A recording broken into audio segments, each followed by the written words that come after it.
Okay, so hello everyone. Welcome to the forum for young researchers on detonation, and this is our first talk for season 1. And today we will have Dr. James Koch giving us a talk on a dynamical system perspective on rotating detonation waves. And I will first introduce Dr. James Koch. He's a postdoctoral researcher at the Oden Institute for Computational Engineering and Sciences at the University of Texas at Austin. And he's a recent graduate of the University of Washington, where he got his PhD and master degrees in aeronautics and astronautics, as well as a master degree in applied mathematics. He received a bachelor degree in mechanical engineering from the University of Alabama, and his research focuses on reduced order and surrogate modeling of complex and multi-scale physical systems. Current projects include multi-scale modeling of the rotating detonation engine and developing self-aware physical assets through the digital twin paradigm. And I think it's about time to give the podium to Dr. Koch, and I will let him to start his presentation. Let me stop sharing my screen, and yeah, please feel free to go ahead when you are ready. All right, can you see the presentation? Yes, I can see it. Fantastic. Well, thank you so much for the introduction. That was really fantastic. And I do want to give a huge shout out to the crew at McGill for setting up this seminar series. I think this is just fantastic, especially in the current pandemic situation, to be able to get together and communicate these ideas. So a couple things I'll note. In my practice run, I was going through some issues with my bandwidth, especially with some videos. So after I give a brief intro to myself, I'm going to go ahead and switch off my webcam, but I'll turn it back on for questions and discussions. So as was mentioned, my name is James Cook. I'm a postdoc at the University of Texas at Austin. The Oden Institute, that's the Oden Institute of Computational Engineering and Sciences. I work with Professor Karen Wilcox doing reduced or otherwise low order modeling for complex physical systems, whether that be through projection methods or other types of, say, scientific machine learning. Now, I've listed here just 4 bullets, key ideas. You can read them if you'd like. Really, it's just to set the stage for what I'd like to communicate in this presentation. And naturally, I'm going to hit on these topics. All right. So a dynamical systems perspective on rotating detonation waves. Here, I'm going to go ahead and turn off my webcam here. Just one second. Let's see. There we go. That's better. Now, I've included here 4 more high-level, kind of generic questions. And in the spirit of the title, this really is kind of a survey or a perspective. I merely aim to shed some light on these high-level questions. And I contend that I will not actually be presenting any really new physics. These ideas are kind of intuitive or well-known within the community. But really, I think the value here is just looking at this system through the lens of nonlinear dynamical systems. So the work I'll be presenting here is detailed with much more detail that I'll go into in this presentation with these 3 papers. I encourage you to go download them, give them a look. If you have any questions, again, feel free to let me know. I'd be happy to talk. Now, at risk of being pedantic, I really do want to make sure that we're all on the same page. So I scooped up this YouTube video. This is Argonne National Lab in collaboration with AFRL, and of course the CFD software company Converge. I think it's a fantastic video because it really shows the seminal features of the RDE. The initiation mechanism, a notional injection scheme, and what stable operation or steady operation rather looks like in these engines. And to me, this is one of the most incredible aspects of the RDE, is that you can show a video like this to really anyone, not even experts in the field, and they can immediately grasp what's going on. So there's, if I can, let's see, I'm gonna go back and pause, if it'll let me. Whoops. This is good enough. So what you see is at the head end of a device formed by two concentric cylinders for a typical laboratory RDE. You have discrete injectors, and those discrete injectors feed in fuel and oxidizer, either pre-mixed or mixed, that form a detonable mixture. And when some ignition kernel pops up inside your domain, in this case, a pre-detonation tube, feeding a jet of hot gas into the chamber, you can get a stable wave to form. Now, I'd like to try to contextualize my talk by examining what's considered to be the state of the art or some pervasive problems in the field. One thing you'll notice is that I don't have any citations here. This is indeed my interpretation of the current state of the art. So do please to take this with a grain of salt. So in my opinion, there are a few overarching and pervasive problems that really plague the RDE community. One is this notion of the mode of operation and system stability.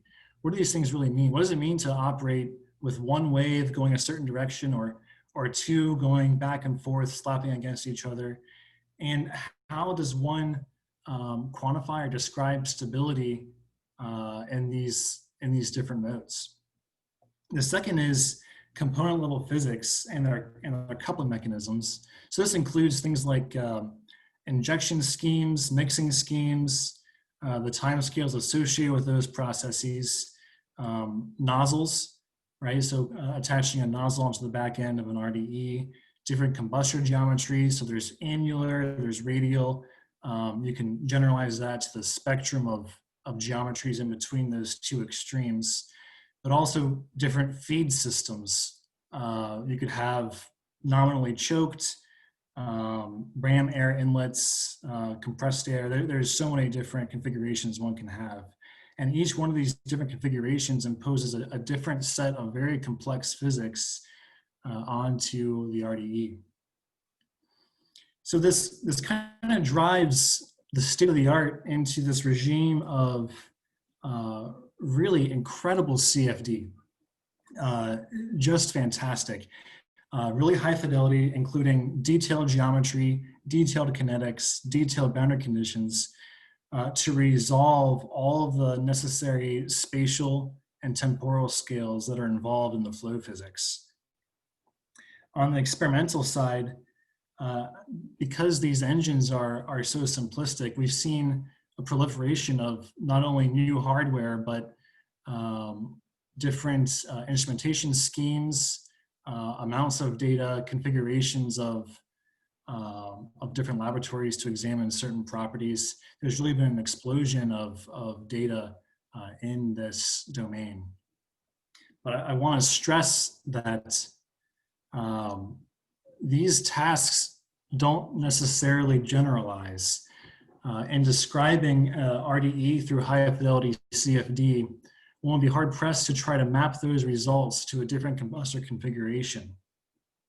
So I think this is where really the state of the art stops, is we try to use the CFD to identify the physics, which we've been extremely good at. And a lot of knowledge has come from this.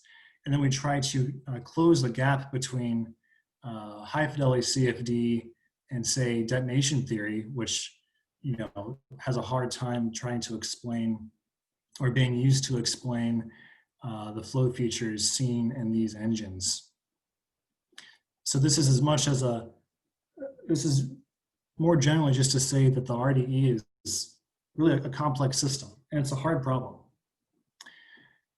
So at the University of Washington, we were tasked with the fundamental physics study of just, simply put, let's investigate the behavior of the waves with respect to engineering parameters. So things like mass flow rate, back pressure, propellant mixtures, etc. So I had the pleasure at the University of Washington to create a brand new RDE with some interesting features that we were able to test. So the actual hardware is shown on the left, and a cutaway view of my SolidWorks model is shown on the right. There's a lot going on here. I'm going to try to use my my pen to annotate. So this is gaseous fed, nominally methane oxygen, where we would flow in. Oh, excuse me. Let's correct this.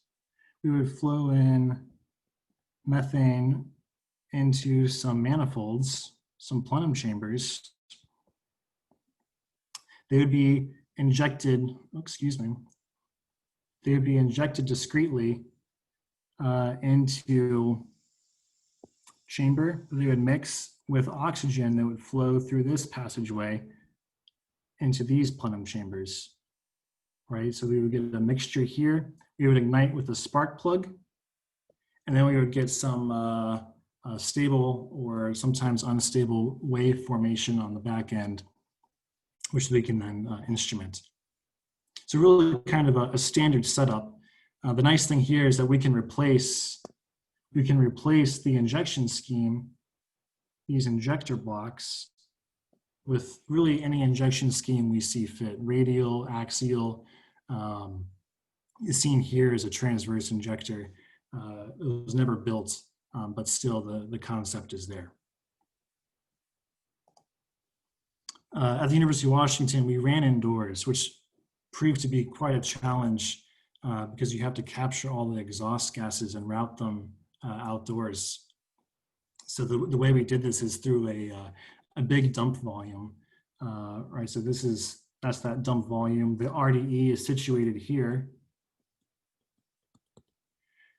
right? And then all the exhaust gas would come through this Y section into this dump volume. And this is actually kind of nice because this allowed us to pump down the entire back pressure of the system to whatever we saw fit. So this is what we call our back pressure controlled facility. We can go from ambient back pressure down to about 2 or 3 kPa absolute. You also notice that we have a high-speed camera here. High-speed camera had direct optical access straight into the annulus of the RDE. This is kind of nice. We can image this very close, very, very close to the combustor. Let's see here.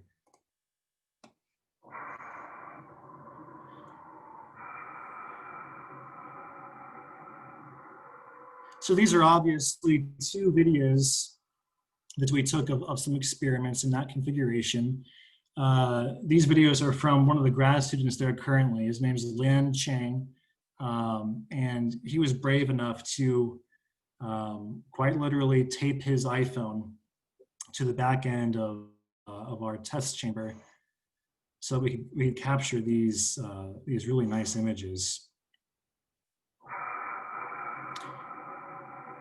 I'm playing this again so that you can see our spark ignition sequence and then how the flow diverts into that Y section. I think that's actually kind of nice. It's a really nice asset for that experimental configuration. The high-speed videos also proved to be pretty enlightening. So this is a really similar experiment filmed at 240,000 frames per second, played back to you, at least in this case, at 15 frames per second.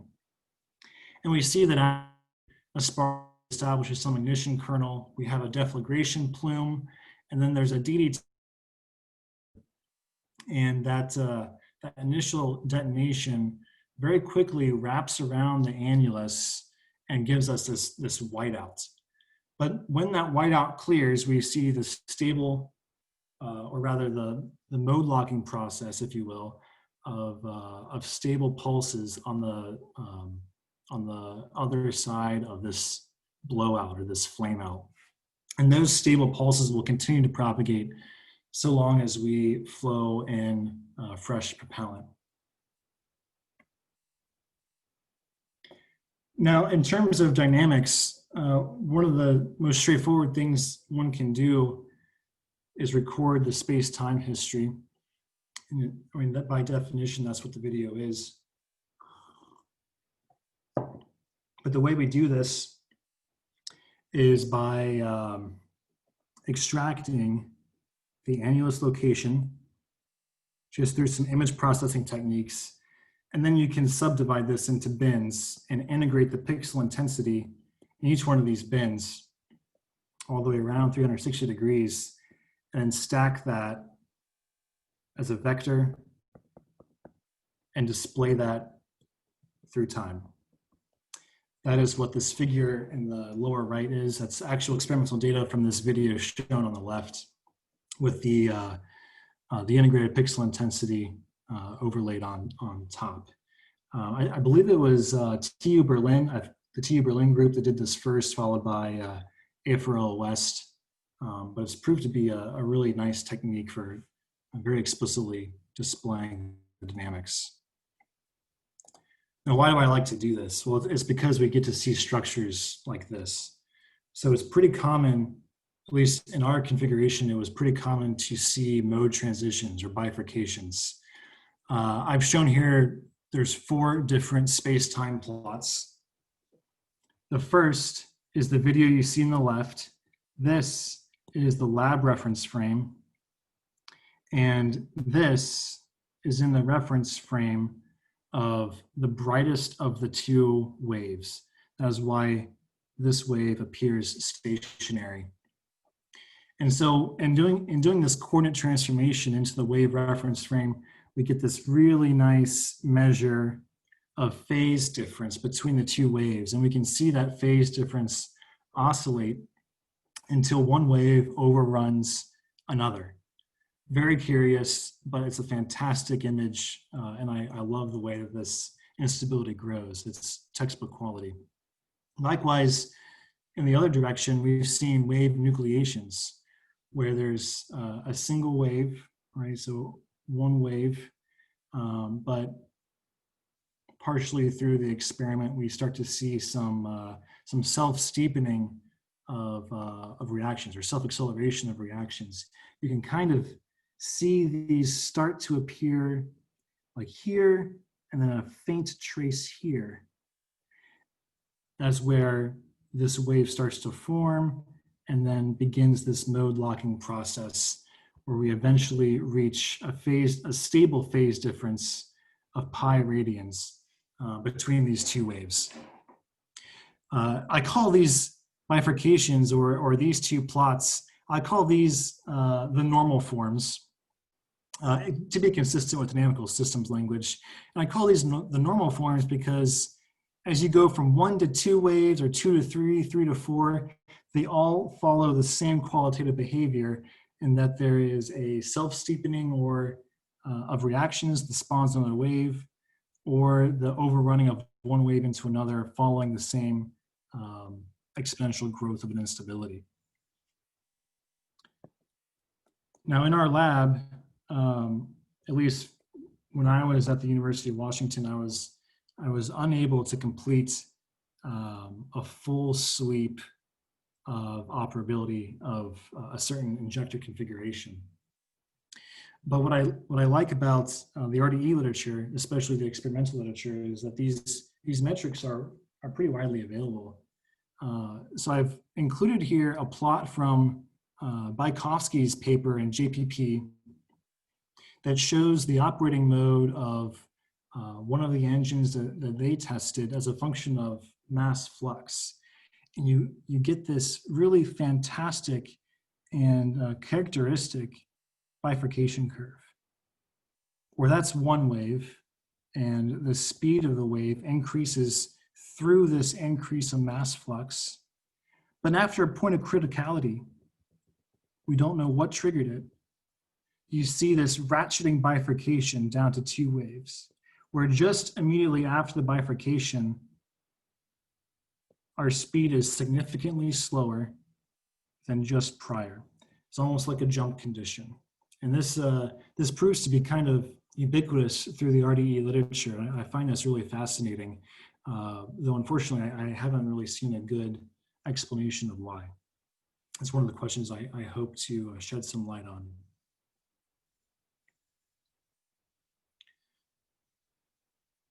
Now the next thing I'd like to show are modulations. So modulations are kind of interesting because I would call this to be still stable operation.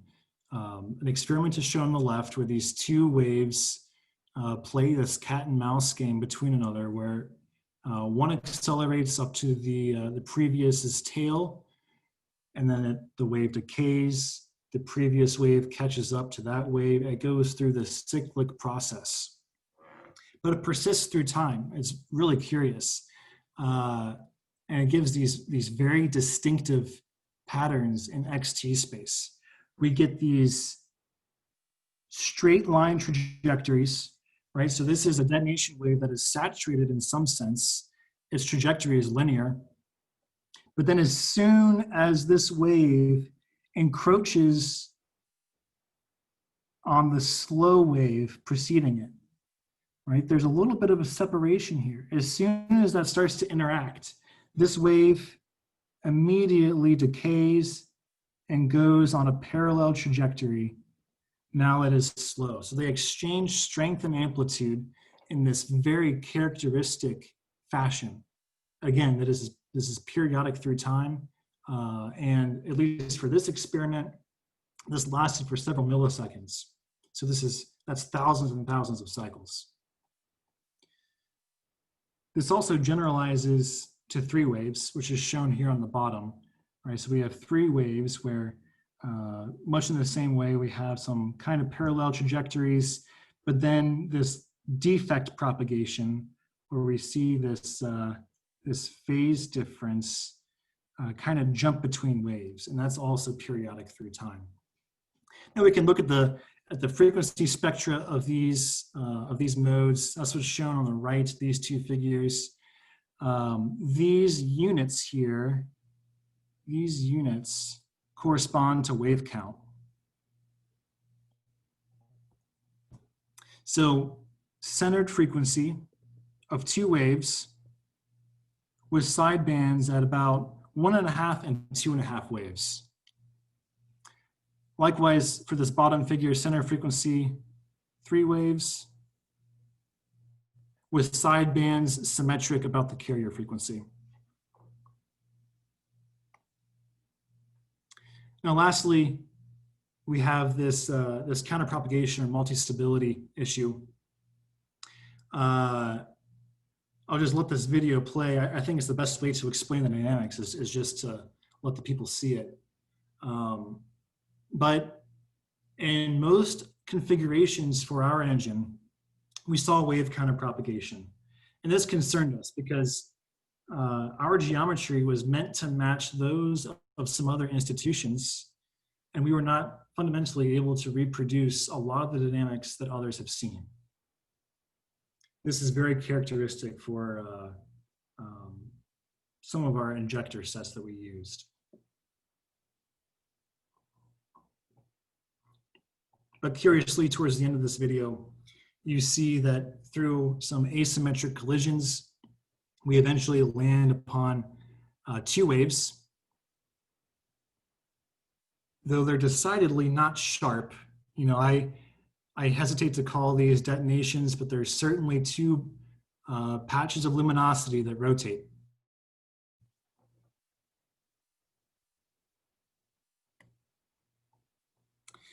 So I'd like to take a brief pause and I want to summarize. Basically, in the experimental program, we did a lot of experiments, but in the time I was there, I think they were unfortunately inconclusive. We observed a lot. We found a lot of device-specific trends, but we had, or at least I had, a really hard time generalizing what I saw to the broader literature. So what I'd like to do is kind of take these experiments as motivation to create a new modeling paradigm that can hopefully generalize between different systems and different groups. I should stop here. If anyone has any questions about the experiments, I am not going to come back to them. Otherwise, I'm going to press forward.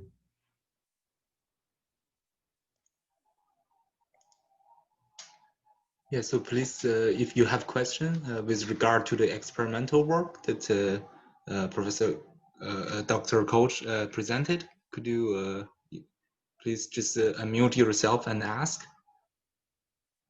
Hey, James, it's Jake. I just wondered if you ran any different injector configurations. You seemed like you alluded to some different injector configurations, and maybe if you noticed any sensitivities to the injector configuration. By the way, it's all hydrogen oxygen. All these experiments. So what I've shown here is a lot of different stuff, Okay. and I do want to kind of back up and make this talk as kind of perversely abstract as possible. I'm showing a lot of different configurations and a lot of different fuels. So we did hydrogen, oxygen, methane, oxygen, some blends, and the injector blocks we used, we did radial injection, we did some impinging type injectors, some other injector configurations that shall not be named. But to answer your question is yes, there is incredible sensitivity, not only between different injectors, but also, I mean, to be quite honest, a hot and a cold engine will give you a different mode of operation, or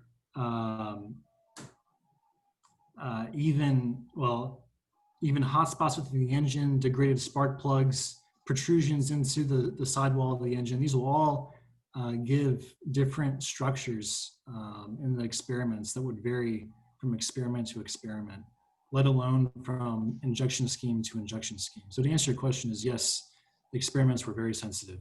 It was one of the points of frustration. That seems like it will be tough to, I think you're gonna maybe present a model, but it's gonna be tough to incorporate all those things you just mentioned. Yes, I don't think it's possible. And I'll talk about this towards the end of the talk. I don't think it's possible. Okay. So in the interest of time, I'm gonna try to press forward. So I want to talk about some of the peculiarities of the RDE in general. The first question I have is are these dynamics unique to the RDE? Despite all of these complexities that Jake and I just talked about, once the RDE or any RDE settles into a specific mode of operation, there's structure. There exists structure that seems to persist through time. So that's one question. The second is, why are the waves dispersive?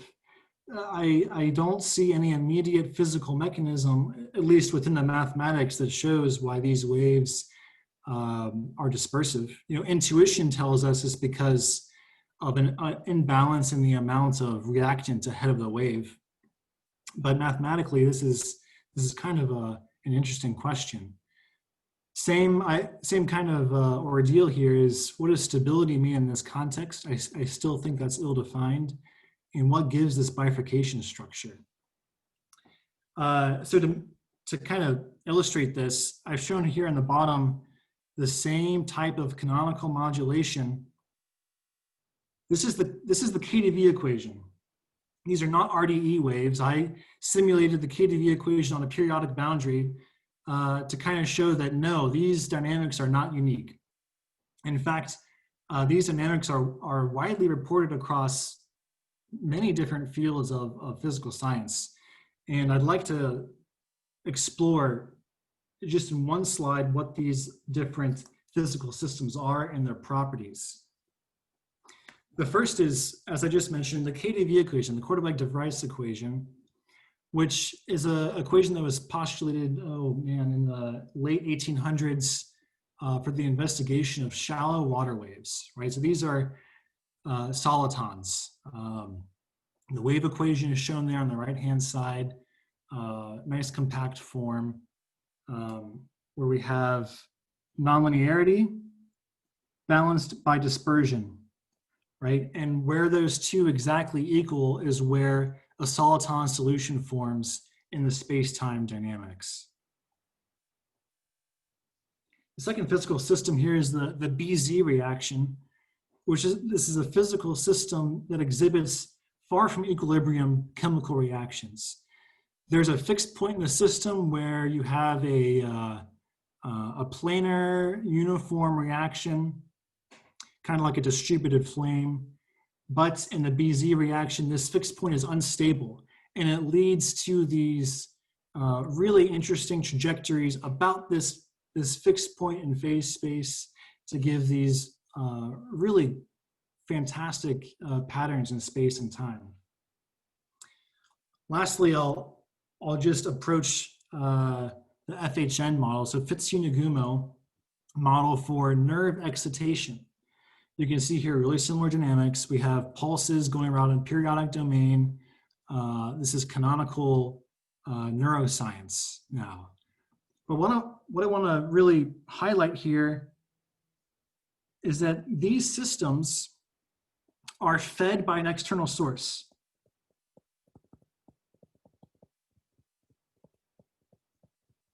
They're fed by an external source, and they're also dissipative, meaning that there is energy loss to some ambient condition. In the in the BZ reaction, this is just heat loss. In FHN, this is the mechanism for wave propagation. It's diffusion, and diffusion is dissipative. Now, each one of these systems has a canonical wave equation that their respective bodies of literature have used to develop the mathematical techniques to analyze these highly complex systems. My concern is that rotating detonations do not have any such compact wave equation. We have combustion theory and detonation theory, but these only deal with the fronts, not the entire domain or the entire behavior. We have Navier-Stokes, which will certainly give us the right answer, projecting Navier-Stokes into a 2D or higher dimension computational fluid dynamics simulation. This will undoubtedly give us the behavior as we've seen in these figures above.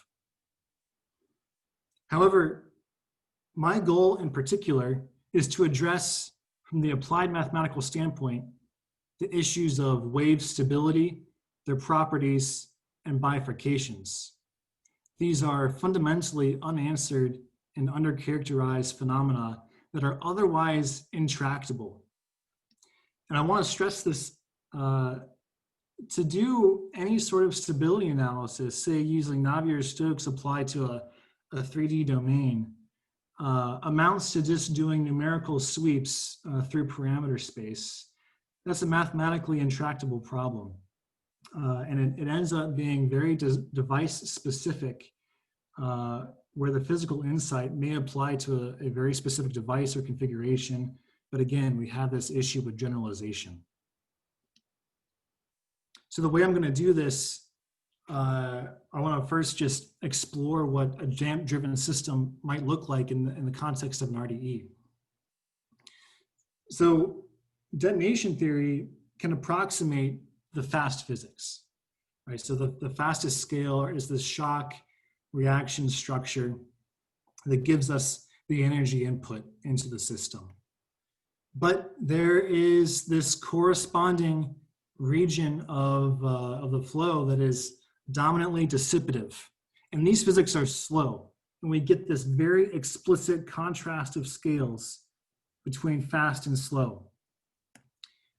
And again, in some configurations, we might even approach some rest state where the shock propagates into a quiescent medium.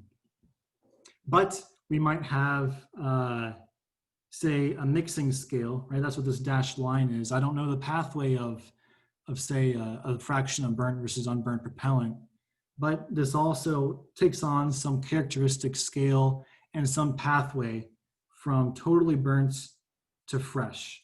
I just don't know what that pathway is.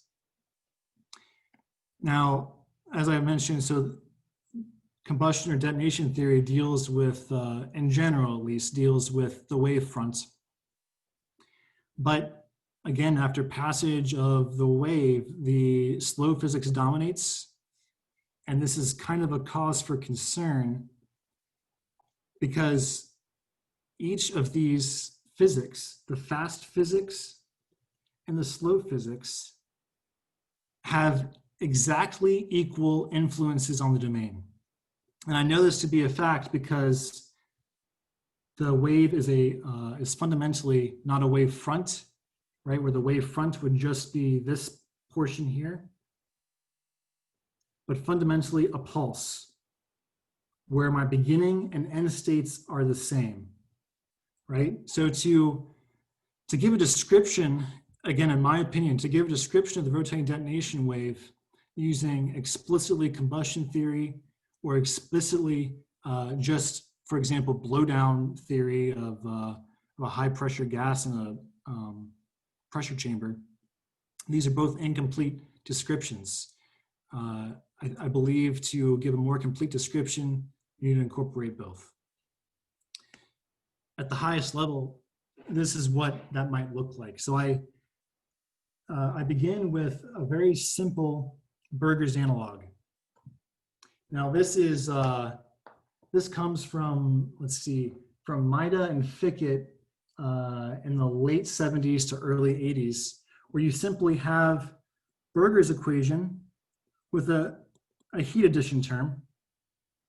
But what I have done here is I've said, all right, we're going to take this, this heat addition term, but I'm going to make it or pit it against dissipation, right? So this is energy in, this is energy out. Likewise, I have gain, I'm going to call it gain depletion, and then gain recovery.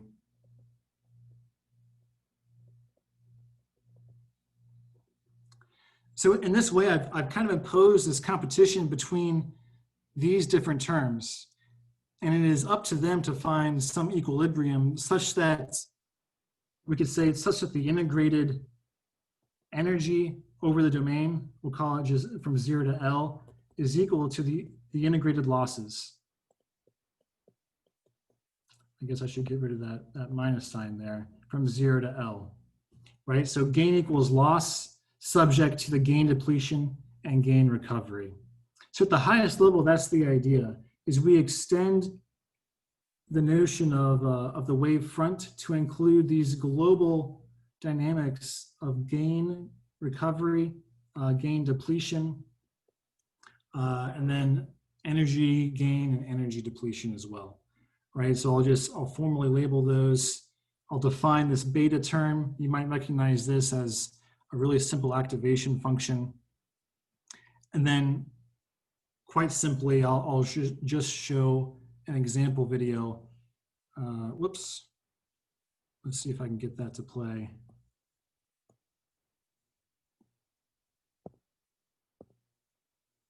Well, maybe not. That's okay. We'll go ahead and skip that as we're running out of time. But what's important here is I can develop the space-time dynamics that mimic what I've seen in experiments, where we get after ignitions, right? This is my initial condition. We get this fantastic CJ-like wave, But as soon as it sees its tail, there has not been enough gain recovery. This is the propellant regeneration. So as soon as it sees its tail, it immediately dissipates to a very weak wave. And we see that this will continue. It will spawn a second wave later on in time that also mode locks. So this is very encouraging that I can at least recover a shock reaction structure that interacts with its greater medium. So what does this look like if I do some numerical simulations? I can recover much in the same way in the experiments, the wave nucleation, destruction, and modulation. All of these simulations, right, where the simulations are this middle row, come from a very typical bifurcation diagram. So I'm going to go back over here to the left-hand side of the screen and explain what these two plots mean, right? So as I vary a bifurcation parameter, in this case, it's this threshold for activation, I get traveling waves that form at this point, right? And so I get n equals 1. So I get 1 wave here, 2 waves here, 3 waves, 4 waves, and then a really small region of 5 waves. And to jump between this 1 and 2, 2 to 3, 3 to 4, etc., is where these simulation outputs have come from. So just by relating standard reactive Burger's analog to the broader global domain, I can really quite easily recover these structures, these behaviors that we see in real engines. But I think there's a little bit more to be said. First is that we don't really know how these bifurcations occur, or if there's even the proper mathematics that can describe these transitions. So what one can do is a linear stability analysis.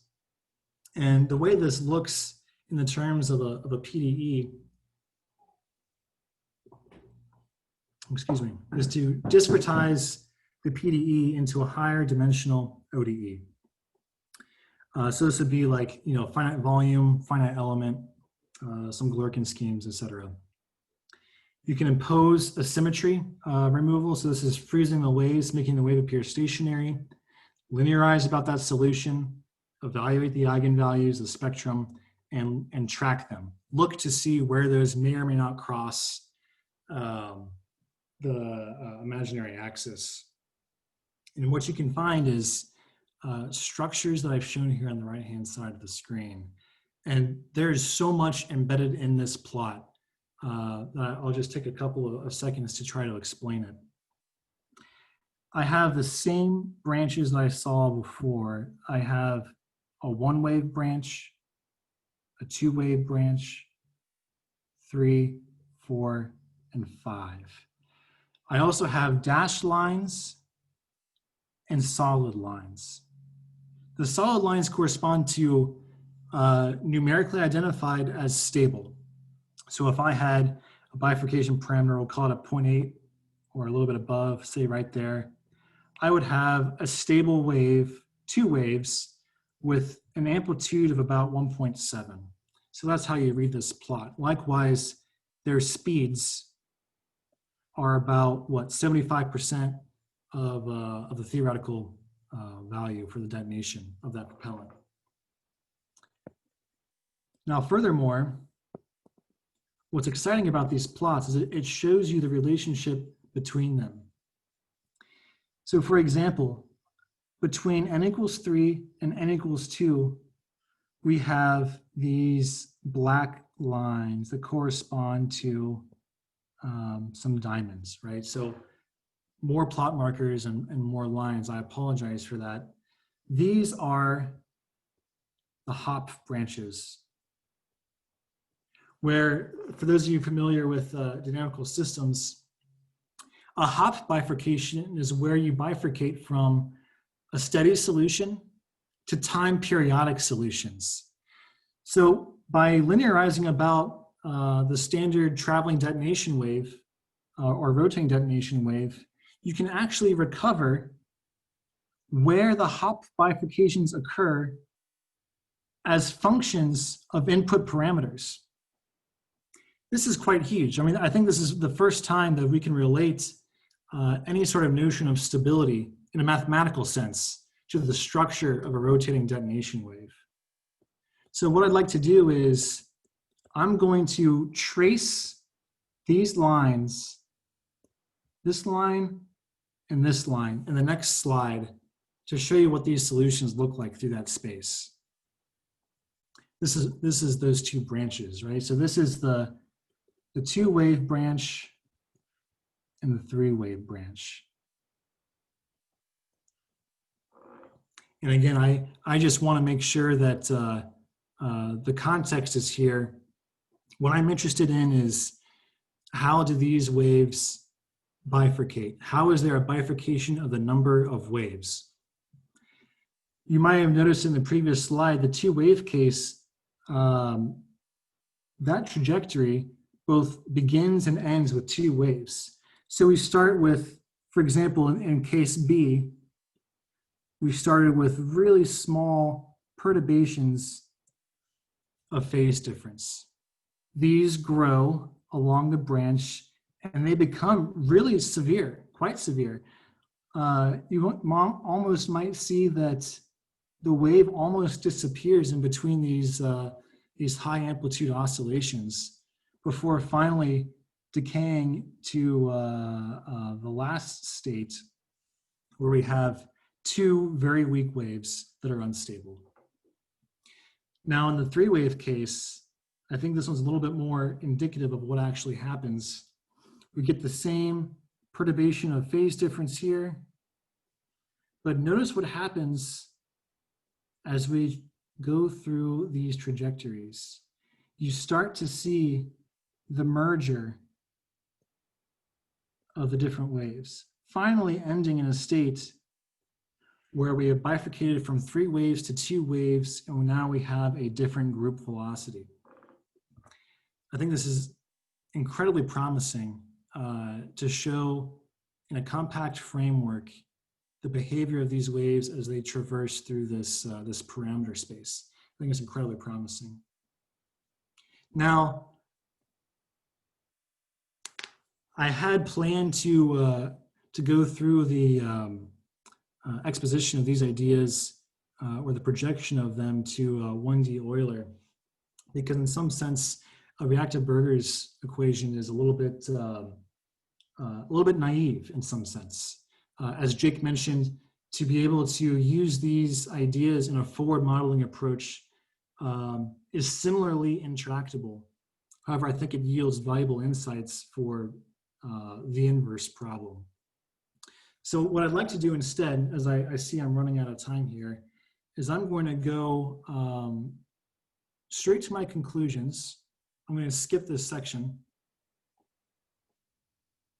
so that we can have perhaps a better or more open discussion. So I'm going to go to this paths forward slide here. I want to talk about, just in this single slide, the forward modeling. So there's an intimate coupling of scales between injection, exhaustion, mixing, and then also the chemical kinetics. These all impose widely different scales on the problem.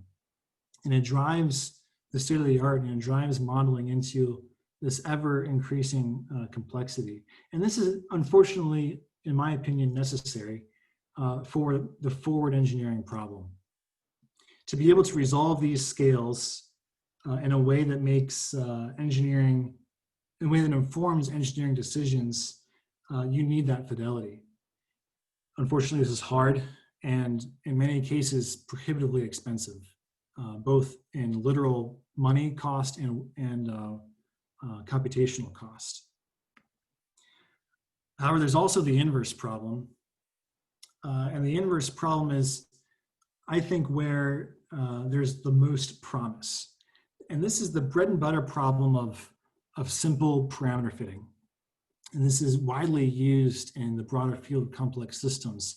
For example, before I mentioned the Fitzhugh-Nagomu system, which is derived from Hodgkins-Huxley, Ginzburg-Landau equations, climate science. These are all complex systems with a wide array of really interesting and intricate dynamics. But unfortunately, the complexity of the system precludes the task of forward modeling. So what you do is you fit parameters. And that's kind of a, I don't want to say a cop-out, or it's just more of an unsatisfactory result. It's mathematically tractable, though of course it requires a lot of data. And third, you can consider the third parallel path, which is using these ideas and these models as the mathematical testbed to develop the techniques needed to analyze these engines in the proper context. So I believe that what I presented here, the value is not in the forward modeling. The value is not in sitting down and writing a set of equations that can predict a specific device. The value is in using these ideas to further the mathematics, the applied mathematical problem of evaluating stability, existence, and uniqueness of these rotating detonation waves, the processes of wave and speed selection, and then lastly, more the pure mathematical problem of just pattern formation. So these are all very pressing problems that take on a lot of different forms. What I presented here in my current research, you could probably tell my bias is in the third column here. I am deeply interested in the stability arguments, and these arguments are rooted in dynamics. I would like to acknowledge the funding sources. This is, at least at the University of Washington, that was AFOSR and ONR. And then the advisors for the project were Carl Mitsuru and Professor Kutz. Carl Mitsuru in the Aeroastro department, and Professor Kutz is in applied mathematics. And lastly, if anyone on the line would like to have access to any of the code, you can look at the GitHub and just download it. Everything should be plug and play. You can run these and visualize them. It's also available as a Jupyter notebook. So if you just screenshot that and copy paste it into your browser, you can be up and running and run these codes immediately.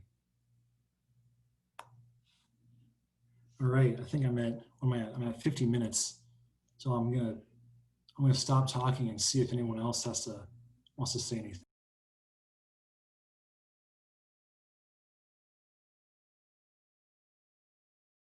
Thank you very much, James.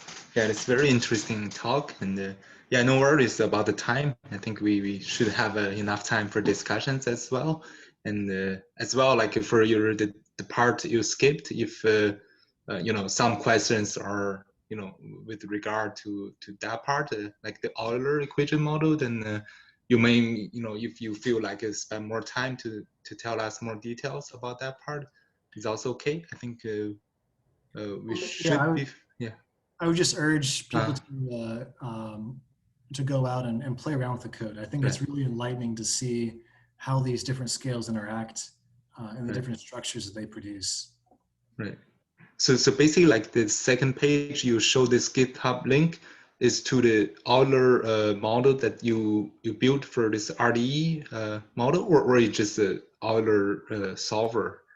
No, that's okay. How about this? I'm going to give one example. Yeah, please, yeah. The GitHub code will do this for you. It'll solve one Euler coupled to similarly representative source terms that recover the pattern formation that we see in real engines.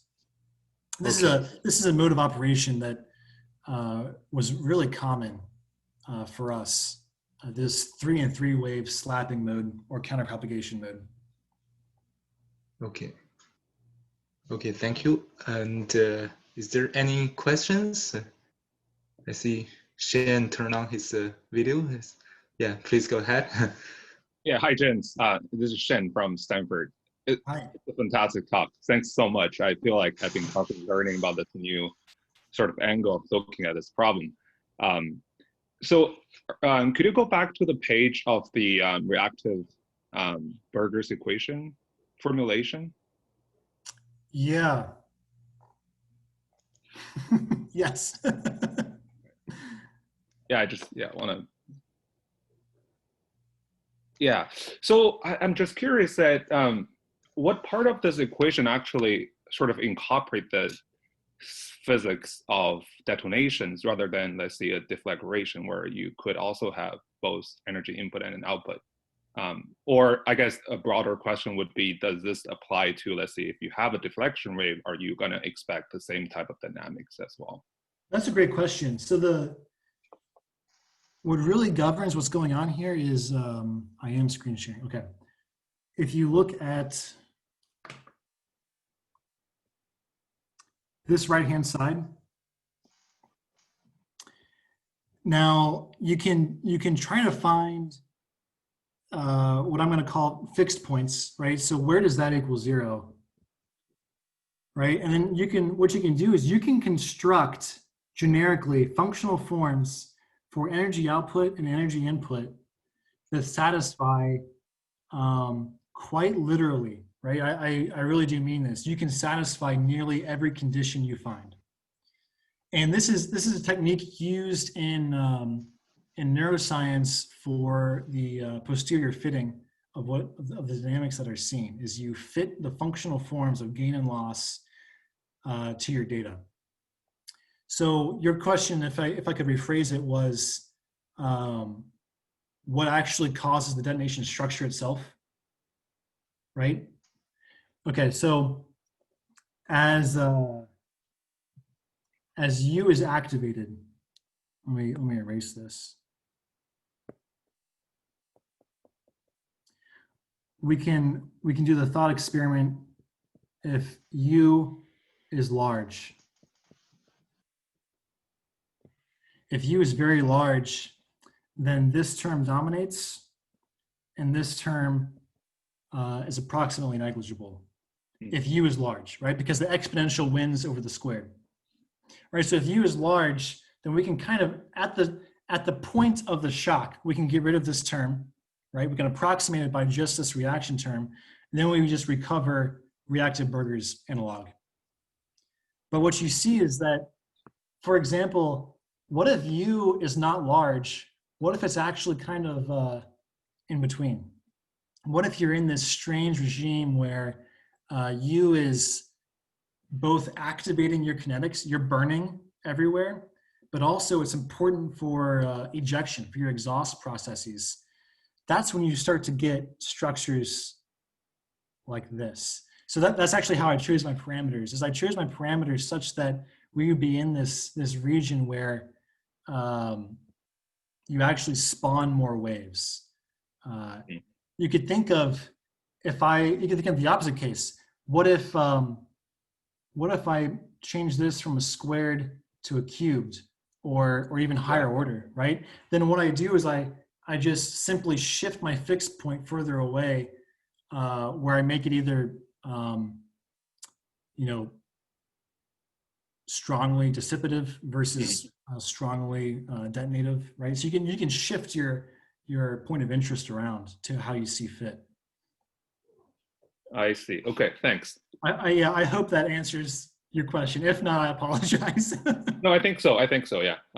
Thanks. So I have a question. My name is Mateo Radulescu from University of Ottawa. I've enjoyed very much your talk. I'm very happy to see that there's a mathematical model for these RDEs. But I would like to draw your attention to the fact that these reactive Burger's equation have been around for a while, and there's a physical basis for them. It's not just input and output. And to get back to the previous comment, the physics of this problem is that the detonation wave speed is dependent on the thickness of that layer ahead of it.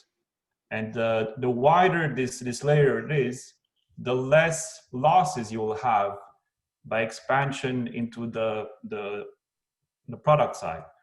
And so you may want to think of it as the Berger's equation without the epsilon u squared as the model for your detonation, and your epsilon u squared or some similar term as representative of the quasi one-dimensionality of the problem, the lateral divergence of mass. And in fact, this model has been already studied. There's limits. There's speed dependence on the amount of losses, and I think that's the physics. The physics is that there's this the second term on your right hand side, which is representative of the losses to the sides, which can be expressed in terms of the flow rates, since the flow rate controls that term. And so you have a very simple model for your detonation dependence on the flow rate. Now, where I'm not perfectly clear is how does the system decide whether it adopts the 1, 2, or 3 wave configuration in a case in which 1, 2, and 3 waves are all 3 possible in the same time, let's say. Yeah, so, right. So you raise very, very interesting and important comments. I do agree with you in that this is really just loss of confinement, right? So there's no confinement on one side. That's the essence of what's going on in the RDE, at least. For annular combustors, I should note that other combustor configurations, like disk type, that's another interesting area of exploration is how these non-constant areas play into simple models like this. Now, second is you asked about the bifurcation structure, why do you select the number of waves that are parent? Right. Right. So there's a great deal of hysteresis. So it's dependent on the initial conditions, to be blunt. So the way I did these simulations is I always try to start with either approaching, we can call it from the top, meaning from more waves, or approach from the bottom, meaning a single combustion hump, if you will. So if you approach from the bottom, you're going to select the minimum number of waves that satisfies input-output energy balance. If you approach from the top, you're going to select the maximum to satisfy that. In the diagram that I've shown here, however, there is no multi-stability of the waves. All of these different solution branches have stability. I'm looking at it now very briefly. Yeah, they're all unique. So what I mean by that is the solid lines don't overlap. There's a boundary here, there's a boundary here, a boundary there. There's modulation right there. There's modulation there. But otherwise, that's the mode selection. That's the wave selection. Does that make sense? Yes, it does. I just thought that there would be solutions that had both 1 wave and 2 waves, both stable. And I can construct a solution that will give you that result. Yeah, and so in that case, which one's going to win and why? Yeah, it's initial condition dependent. At least for the reactive burgers, that's initial condition dependent. Maybe my other comment is that there's a lot of work that has been done on stochastic partial differential equations using the Berger's equation with the forcing, and I think treating it from a stochastic point of view perhaps could tell you. You add some noise, and then the noise may put it in the 1 mode or the 2 mode, and that's a fantastic the approach, I think. Right, and that really is a fantastic idea. I'll note that a really similar system is the mode-locked laser, where you have the same type of periodic cavity, and you have an external pump where you you essentially just shove as much energy as you can into a ring cavity. And then the number of solitons that are produced inside this mode-locked laser correspond to not only their inner cavity dynamics, but also the gain and loss. It's the same type of, again, at a high level, it's the same type of idea. But in mode-locked lasers, just as you mentioned, external noise becomes, their effects at least, become order 1, where you could sneeze and you transition to a different number of waves. This is a really interesting area of multi-stability. Thanks.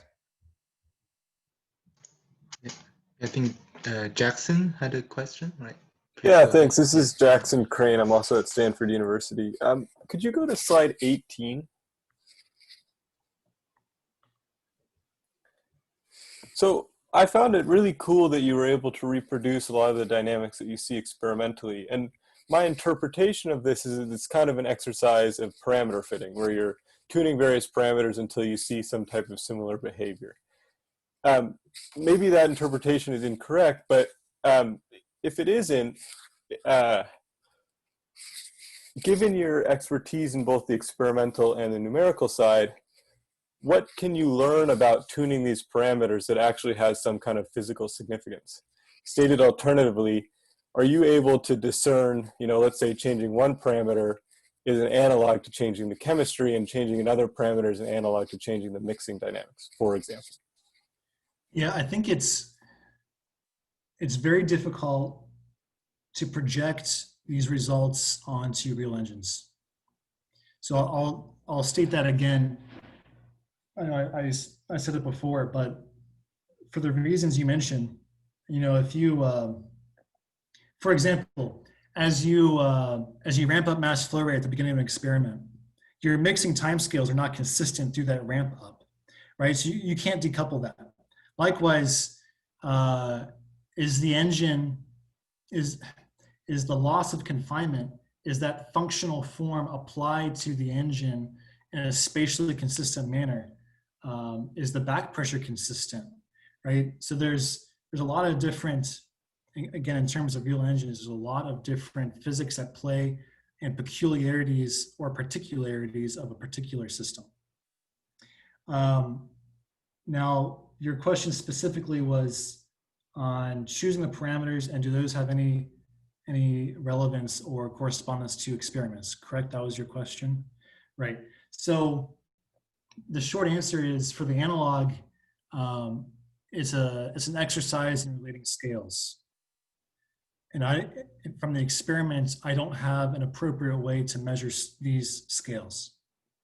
The other portion of my talk was hopefully going to go into the more concrete foundation for this, which was extension to the 1D Euler, where I actually do go from a baseline case with engineering parameters and go through the same exercise. If you're interested in that, I would highly recommend to go look at the paper on the archive, because it will go through that process, where then you can relate engineering parameters to dynamics. The RD analog, I'm just gonna say blanket no. The dynamics are reproduced, right? And for me specifically in my research direction, where I'm going down the route of, the applied mathematics arguments of stability, right? This is sufficient. I want to investigate existence, uniqueness, stability of these waves, not necessarily their mapping to engines. The 1D Euler adaptation is potentially for the inverse problem for real engines.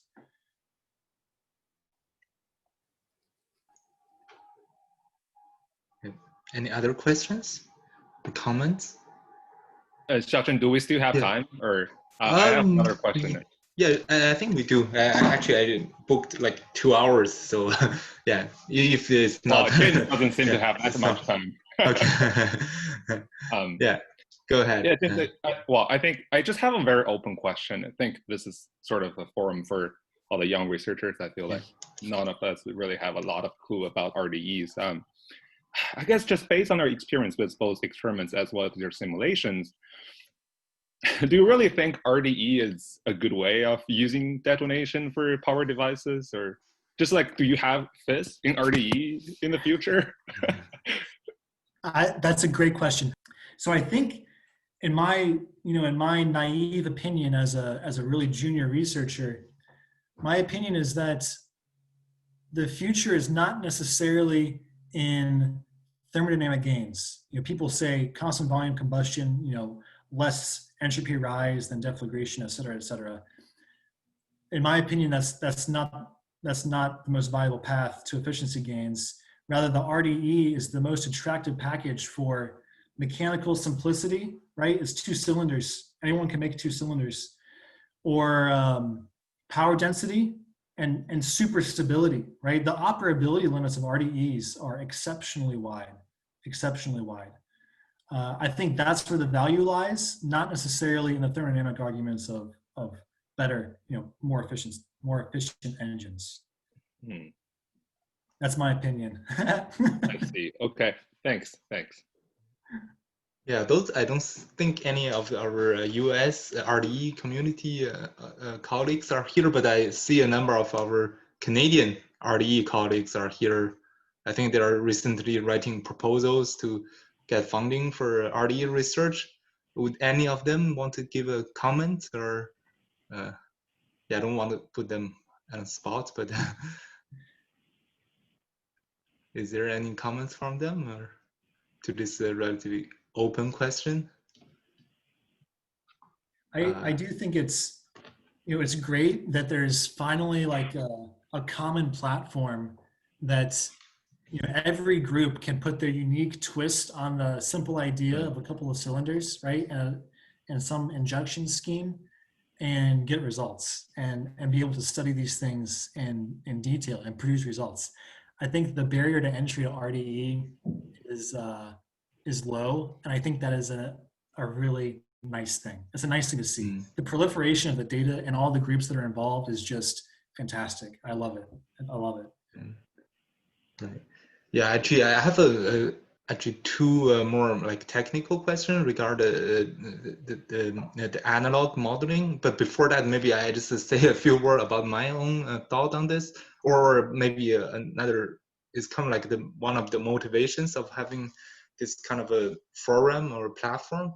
It's more I like to have this, the voice or the knowledge that had been found from the fundamental studies of detonation being heard by all these either engineers or people with aerospace propulsion background to know about this fundamental understandings about detonation. I just think like there's this senior professor at McGill, John Lee. He's not really a big believer of RDE, so his faith in RDE is kind of low. But one reason of that is perhaps maybe it's because he's not that open-minded, and also he has this decades of experience doing all these fundamental studies with detonation, and he has a feeling or more intuitive feeling of how difficult or how unstable this phenomena is, right? Like I think even including myself, because I'm a modeler, I think everything I see is more like from either the literature or from my screen. I plot the results and see. I don't think I have that kind of a direct or intuitive feeling of detonation phenomena. I think this kind of fundamental experimentalists on detonation, they work in these fields for over a few decades. They probably build up this kind of intuition, and this kind of intuition give them maybe just like exaggerate the difficulty in developing an engine using this form of combustion. But maybe they just like overestimate the difficulty. There could be a possible way, or if enough funding and enough people will be invested into this research. Yeah, I just I don't know. I don't have an answer for that, but I just think like it's good for the people doing RDE that they just do actually the engineering work, know these fundamentals, right? Then somehow go to the same conference or listen to the read the same papers, and they we have a common knowledge on this, on the fundamental of detonation research. Yeah. Could I comment? Yeah, sure. I think one of the, to me, one of the most concerning aspects of, for example, what I'm presenting here is that I don't invoke any arguments from current literature, and that's kind of concerning. So what I mean by that is, for example, Bykovsky puts out a stability argument that's, I forget, it's like 5 plus or minus 7 times the cell size of the mixture, right? What's concerning to me is that I don't invoke any argument of cell size or other classical stability, detonation stability arguments. It's, I don't know, it's just kind of interesting to see that the fidelity is not really indicative of the behavior. And I think that's kind of an interesting observation, I guess, that needs resolution. That's all. That was my only comment. Well, it seems to me also to the question of whether it's even a technology that is all that interesting is that the power density, you said power density, and in some sense, like if you would, just look at the volume of the combustion chamber, then yes, the power density might be high. But if you look at all like the parasitic volume, I'll call it, to use kind of like, parasitic mass term, but in this case, volume, it's a lot of the volume of a rotating detonation engine isn't used at all. The entire inner part of the chamber is not used, and that is prohibited. I mean, think for just briefly talk about some examples. Say you were talking about missiles. Missiles are very volume constrained. You wouldn't use it for a missile. You need much higher volume density than that. If you were even for large scale rockets, they require they typically have some volume constraint because the vehicle starts to get too huge, or the aerodynamics start to get weird when the size of the vehicle gets too large. So I think just having like a lot of extra structure, wasted space could be problematic. Now you could talk about like nesting detonation channels or something like that to make use of more of the volume, but I think that gets quite complicated. So yeah, Jake, the maybe I could like send you like a link or something after this, but for example, GE has this is GE Global Research in like Schenectady. They've got like a nice patent trail of kind of these ideas. So one just came out a couple weeks ago that was released to the public, where it's exactly as you said. It's concentric rings, boop, boop, boop. So just big and then small, small, small, small. Each one has a separate fuel oxidizer injector. So in that sense, it's really just a large rocket combustor injector face with concentric baffles. That's really all it is. So that's one thing. But the more curious patents they put out are blended propulsion lifting surface. So an entire wing that has a rotating detonation track all the way around it. So it's a combined propulsion lifting surface where the packaging is really the wing. So it's all integrated. And then you can get kind of creative, and you can loop it back on itself, right? Because I think they've shown that they can turn very abruptly and still continue operation. So they can coil for power density and then go over these long distances and do these really interesting blended wing bodies, which I think is ridiculous. They've also looked at them for like Fowler flaps, right? So keeping the flow attached over a flap using an RDE annular exit. It's really kind of gnarly what they've looked at. But conversely, I think that's kind of not a good sign that a large corporation with a lot of R&D funding has put these out publicly, and these are ideas that, at least to them, are not new, but we haven't seen it commercially. I think that's also indicative of a little bit of a, an underlying problem that the academic community may not be aware of. But the concept of steering the engine towards certain stability regimes, I think that's a good point. Because when I worked at a rocket company, they spent a lot of time and they're still working on it, on their stability issues, and so that it's a thing that that especially for rockets, they invest a lot of time into, and they don't have good a handle on, and they do typically end up just doing parameter fitting to some simpler models, and developing like an operations space and safe operation area and that sort of thing. So I think that there is some promise there, like you said. It's just not a satisfying answer, and I think that's unfortunate, but it is what it is. It's a complex system, and like Jake, when you and I would run the engine together, when the engine got hot, it would be in a different mode of operation. Yeah. I mean, yeah, it's wild. It's a wild system. James, actually, I think I would just ask you like two rather quick questions, more technical, not that open answer type of question. It's just about this, about this Burger's equations.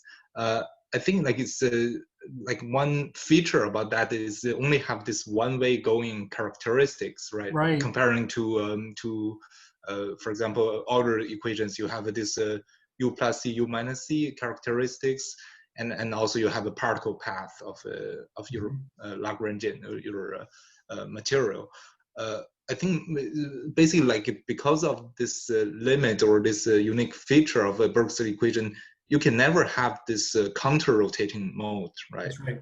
Yeah, I just think like is there a way that maybe you just go a little bit further from this type of equation, not go all the way to Alder equation or Navier-Stokes equation to capture this counter-rotating mode? Yeah. I think maybe have you considered using shallow water equations? I was just about to say, I think I saw like a master's thesis on a reactive shallow water equation. Right. I think it's I just think I saw this actually. I think Professor Charles Kianda, I think he's perhaps still in the audience. He's a professor at Concordia University in Montreal. I remember he has some work, I think for like many years ago for this ICTERS conference. He has some like detonation analog with the shallow water equations. Because why I say this is that there is just with my own experience with the detonation analog based on Burger equations, there is a caveat is I remember I had this system built up like to look at how energy discretization affect on the detonation propagation speed. If I use Burger's equation, I make the energy distribution very discretized, spatially discrete, and that actually has no effect, doesn't change the overall detonation speed from whatever the CJ, the corresponding Burger's version of CJ speed that I calculate. But if I use Euler equation, I do the same kind of energy discretization, it gives me this relatively surprising result that the propagation speed is significantly higher than CJ. So that's just one example that's not directly relevant to RDE, but it's just like a caveat that maybe some phenomena that can arise from this two-wave, 2U plus U minus C system. It just cannot happen in Burger's equation. Then it somehow limits the freedom for the dynamics to develop. Yeah, just one comment, and the other is I think like this, as Professor Radulescu said, this epsilon u squared term is more physically representative of this lateral expansion in the this exalt direction. I don't know, like, is it also you can maybe add another term or somehow have a term that somehow represent the injection flow depending on the local pressure. For example, in the real RDE, if people do this what they think high fidelity modeling, they have this injection boundary condition, right? Like depending on the local pressure and then whether this is choked or not.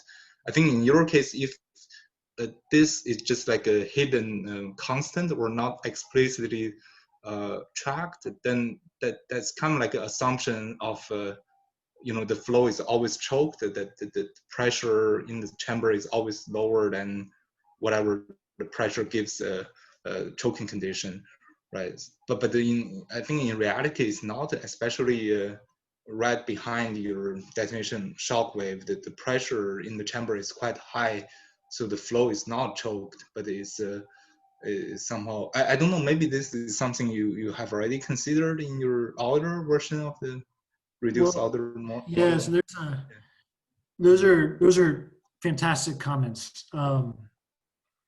Okay, I'm going to try to respond to both. So the first is lack of characteristics in the opposite direction. You know, that's also a problem with the KdV equation. You know, KdV will only emit waves, right-winding waves.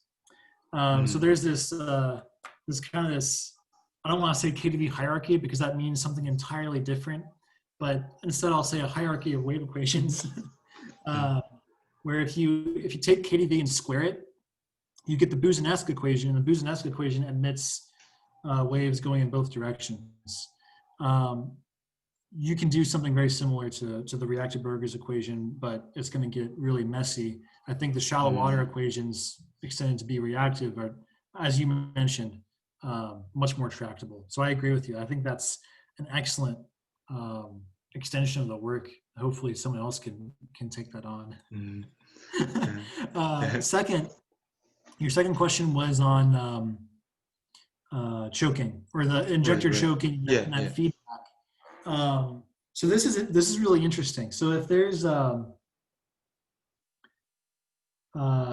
I guess I'll try to explain it on this slide here.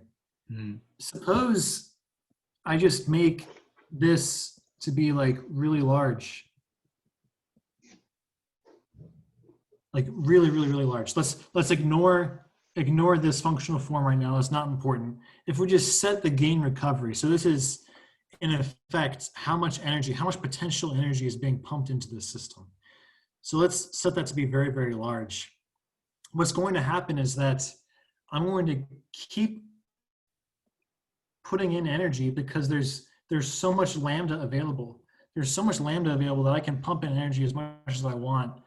But this is always going to be subject to this loss term. So what you see, at least in the reactive Burger's analog, is you see the operating level of this quantity U just shift. It'll shift up and down to match the input-output energy balance. That's what you see in these images, right? So like U here, that's my initial condition where it's zero everywhere, but then like I have a nice Sech pulse, like a Sech squared pulse. But then after steady state, U is elevated everywhere, right? So to answer your question, well, in real engines though, you know, there's this injector blocking and an interplay, right? You get the backflow, the blocking. That's what this term is doing, right? So if this black line here again is U, which is elevated, as U increases, this exponential increases, and now beta decreases, right? So now my gain recovery will go to 0 as U increases. So that's the feedback mechanism. So in the reactive Burger's I included that feedback as a really, really simple activation function Okay. of this form, right? Okay. So basically, as U becomes large, turn off the recovery of the combustion progress variable. Okay. See. Is that unsatisfactory? No, I think I just try to think. Yeah, I think qualitatively is consistent. Yeah, I think it's consistent with this pressure criteria for the injection velocity, right? Yeah, though, because if you have a higher U, that means it somehow impedes the recovery, or impedes what is the representative of injection, right? Yeah, it shuts it off. That's what, for example, here, right? So this will hopefully be explicit in showing what I mean. This is just going to loop indefinitely. Okay. Can I pause that? Oh, well. But do you see that behind the detonation wave in this bottom right image, right behind the detonation wave is a region that nothing goes on. Both the reaction rate and the regeneration rate are 0. Right.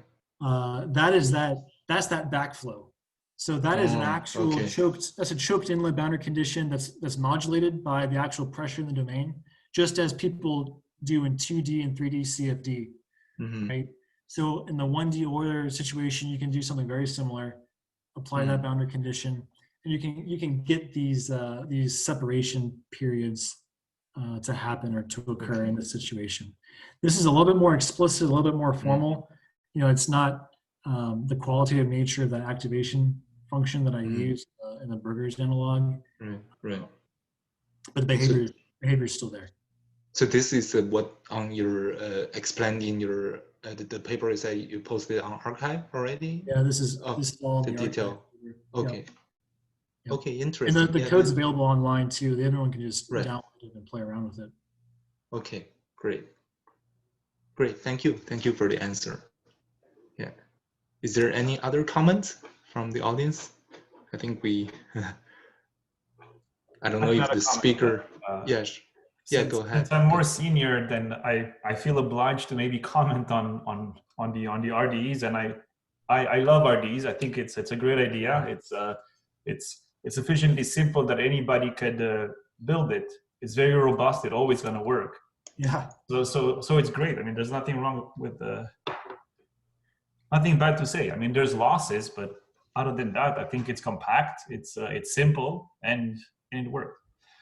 But coming back to the actual model in your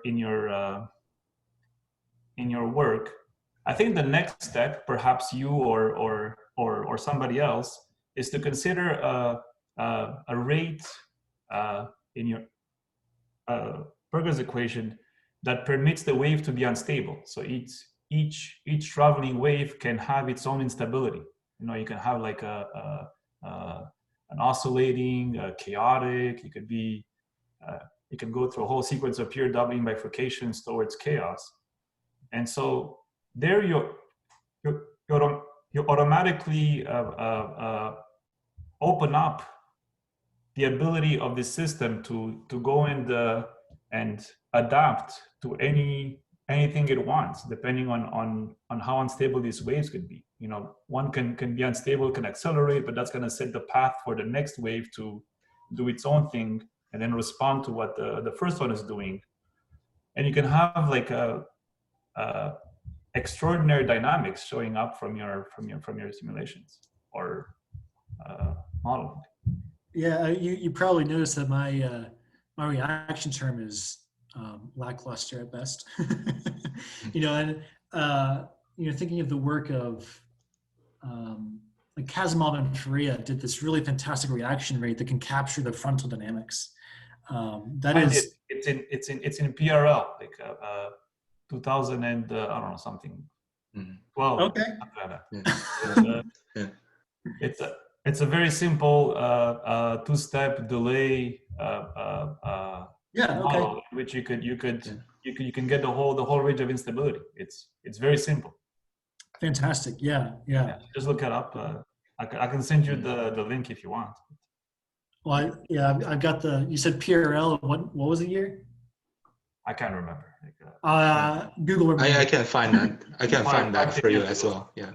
Yeah, I can search for it. No worries. No worries.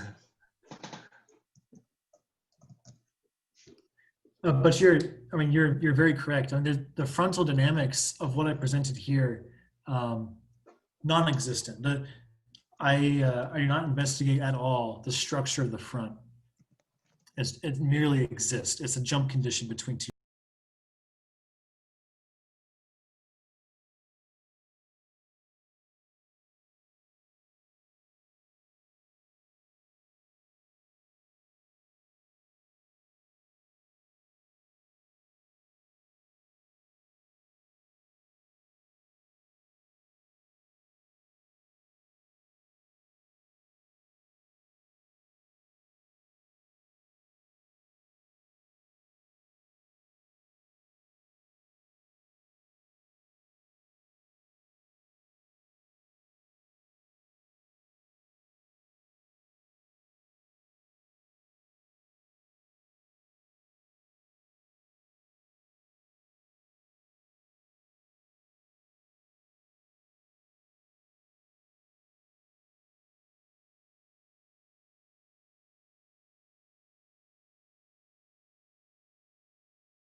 States. That's it.